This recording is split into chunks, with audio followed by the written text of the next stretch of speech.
Pemirsa, pemerintah menaikkan gaji pegawai negeri sipil atau PNS pada 2026. Langkah ini diambil karena ruang fiskal yang tersedia akan mendanai 8 program unggulan yang menjadi prioritas Presiden Prabowo Subianto.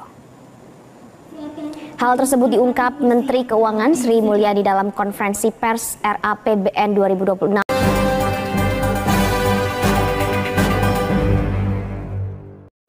Pemirsa, pemerintah menaikkan gaji pegawai negeri sipil atau PNS pada 2026. Langkah ini diambil karena ruang fiskal yang tersedia akan mendanai 8 program unggulan yang menjadi prioritas Presiden Prabowo Subianto. Hal tersebut diungkap Menteri Keuangan Sri Mulyani dalam konferensi pers RAPBN 2026 dan Nota Keuangan 2026. Sri Mulyani menekankan untuk kenaikan gaji PNS pada 2026. Adapun Presiden Prabowo Subianto perihal kenaikan gaji PNS dalam paparan RAPBN 2026 dan Nota Keuangan di sidang paripurna DPR RI. Pada pidato tersebut, beberapa agenda prioritas pada 2026, antara lain pada bidang pangan, energi, pendidikan, kesehatan, hingga perekonomian kerakyatan. Adapun total belanja direncanakan sebesar 3.786,5 triliun rupiah. Penerimaan negara ditargetkan sebesar 3.147 triliun rupiah, sehingga defisit APBN mencapai 638,8 triliun rupiah atau 2,48% terhadap produk domestik bruto atau PDB. Kebijakan PNS mengenai formasi kita nanti koordinasi dengan Menpan RB. Seperti diketahui bahwa tahun ini juga sudah ada penerimaan. Jadi nanti tergantung kebutuhan dari kementerian lembaga dan terutama juga dari daerah. Namun juga pada saat yang sama ada kapasitas fiskal yang juga harus dipertimbangkan. Jadi untuk hal itu kita belum melakukan exercise untuk terutama untuk rekrutmen. Untuk gaji kita juga akan melihat kepada fiscal space untuk tahun 2026 yang tadi mayoritas diisi untuk program-program prioritas nasional. Presiden Prabowo Subianto menaikkan gaji para hakim agung di Indonesia beriringan dengan komitmen untuk menaikkan gaji para guru.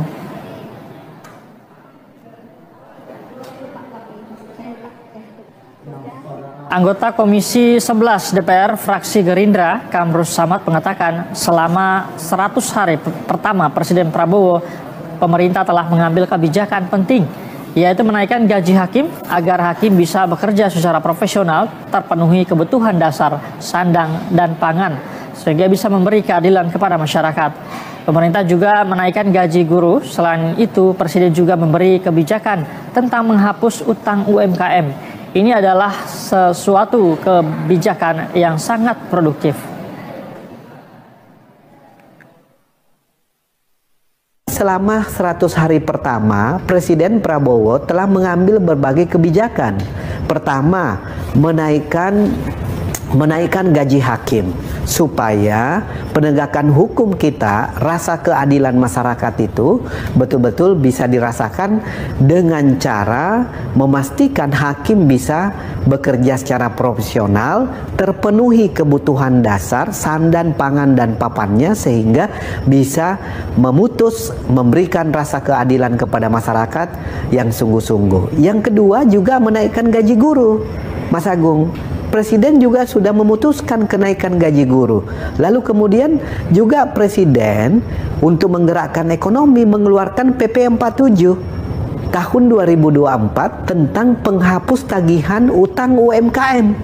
Ini kan satu kebijakan yang sangat produktif. Diharapkan dengan penghapus tagihan utang UMKM yang ada di lembaga keuangan itu bisa menggerakkan kembali sektor real. Pelaku UMKM bisa bebas dari SLIK, dari BI checking istilahnya yang dulu, kalau sekarang SLIK, sehingga mereka bisa mengajukan pinjaman baru atau permodalan baru kepada lembaga keuangan, dan itu bisa dijalankan, dirasakan kembali. Perbincangan mengenai besaran gaji anggota Dewan Perwakilan Rakyat Republik Indonesia atau DPR RI belakangan ini ramai di media sosial. Salah satunya terlihat di platform X, di mana topik gaji DPR 3 juta rupiah per hari mendadak menjadi sorotan warganet. Isu tersebut mencuat dari pernyataan anggota Komisi 1 DPR TB Hasanuddin, yang mengungkapkan penghasilan anggota DPR bisa mencapai 100 juta rupiah setiap bulan atau setara sekitar 3 juta rupiah dalam sehari. Lantas, berapa gaji anggota DPR dan bagaimana perbandingannya dengan negara lain?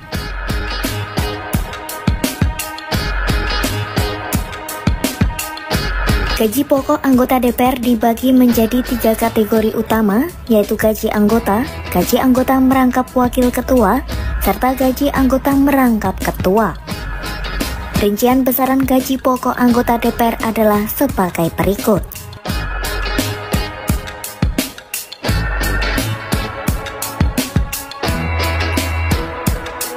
Selain gaji pokok, anggota DPR juga menerima sejumlah tunjangan.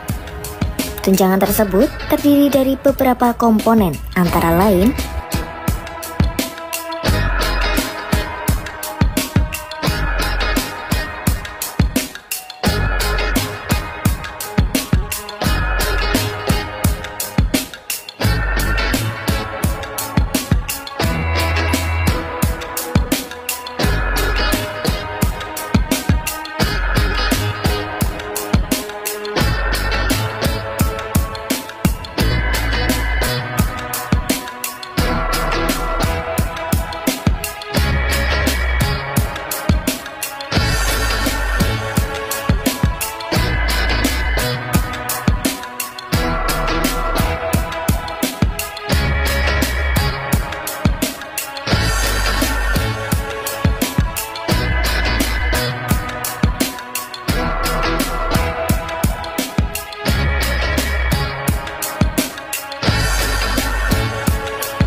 jika seluruh komponen gaji dan tunjangan digabungkan, seorang anggota DPR RI bisa mendapatkan lebih dari 50 juta rupiah per bulan. Total pendapatan itu belum termasuk fasilitas tambahan seperti perjalanan dinas hingga pemeliharaan rumah. Jika dibandingkan dengan upah minimum regional di berbagai daerah di Indonesia pada tahun 2025, penghasilan anggota DPR RI jauh lebih besar dari orang kebanyakan.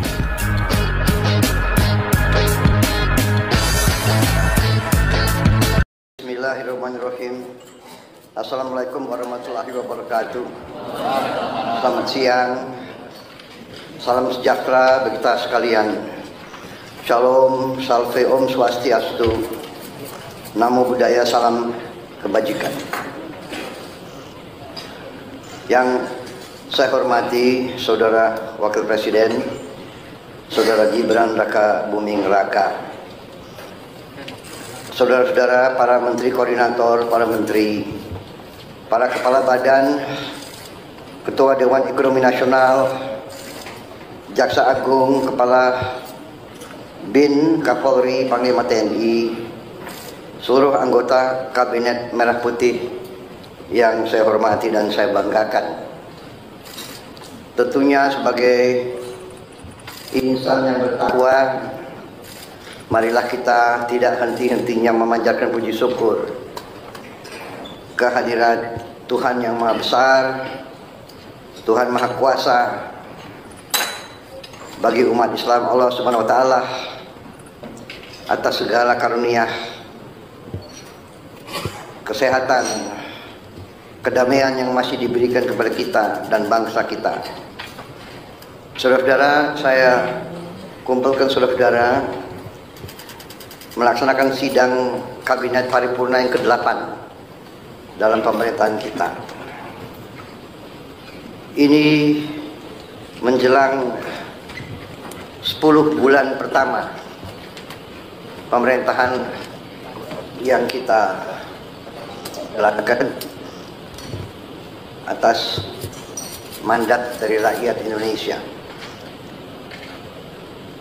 10 bulan ini kita rasakan bersama adalah 10 bulan yang sangat penuh dengan karya, dengan kerja, dengan prestasi, Saya sebagai nahkoda, saya sebagai presiden, saya sebagai pemimpin saudara-saudara, saya sebagai kapten kesebelasan, saya ingin menyampaikan terima kasih atas kerja keras saudara-saudara semuanya. Dari hati saya paling dalam, saya menyampaikan penghargaan atas kerja keras saudara-saudara. Saudara-saudara, kita semua punya pengalaman yang berbeda-beda, tapi kita semua punya pengalaman sebagai pemimpin.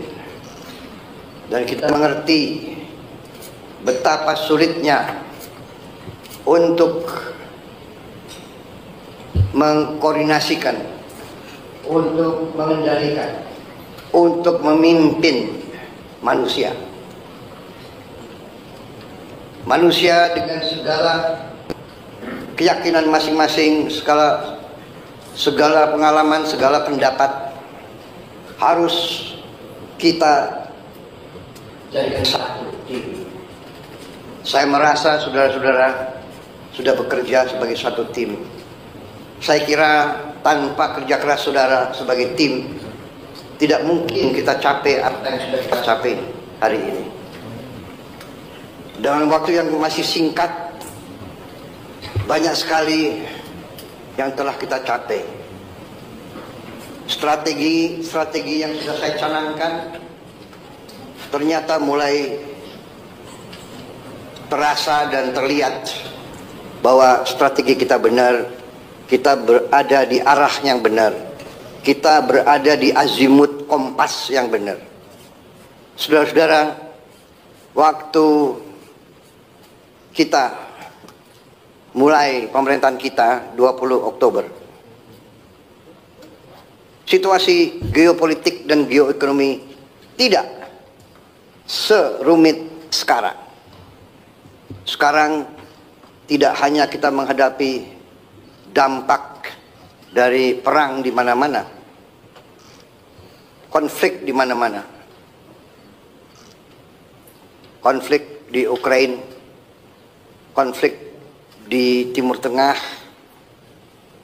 Gaza, tepi barat, Lebanon, Suriah, yang begitu dahsyat,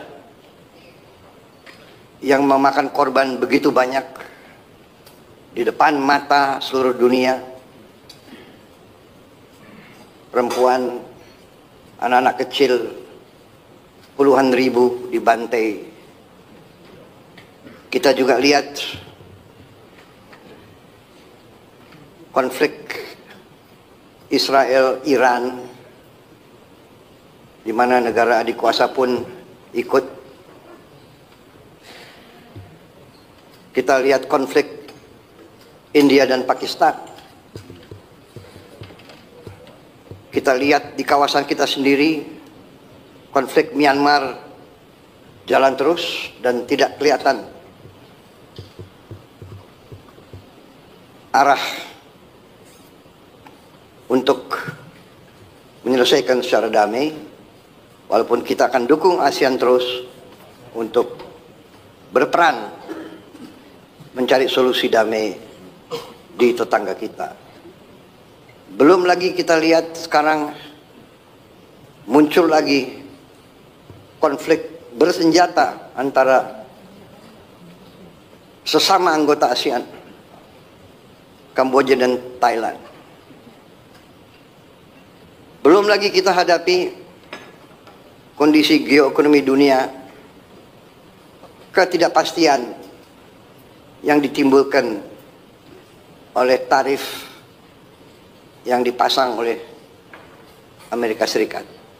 Kita menghadapinya dengan tenang. Saya terima kasih dengan tim ekonomi kita. Saya terima kasih saudara-saudara bekerja dengan tim sebagai tim yang baik. Menteri Koordinator Perekonomian dengan timnya dibantu oleh Menteri Keuangan, Menteri Perindustrian, Menteri Perdagangan, dengan Ketua Dewan Ekonomi Nasional, dengan timnya juga, Menteri Investasi, semua melaksanakan. Menteri Luar Negeri, dengan diplomasinya, kita bergerak sebagai satu tim. Kita negosiasi, kita berunding, kita tidak emosional, kita tidak terpancing. Kita mengerti bahwa kita punya kepentingan yang besar. Tugas pemerintah Indonesia adalah melindungi rakyat Indonesia, melindungi pekerja-pekerja kita dan keluarga mereka. Untuk itu, kita telah mencapai suatu titik yang terbaik yang bisa kita capai pada saat ini. Walaupun kita tidak akan berhenti untuk selalu mencari kondisi yang lebih baik untuk ekonomi kita, untuk bangsa kita, untuk rakyat kita.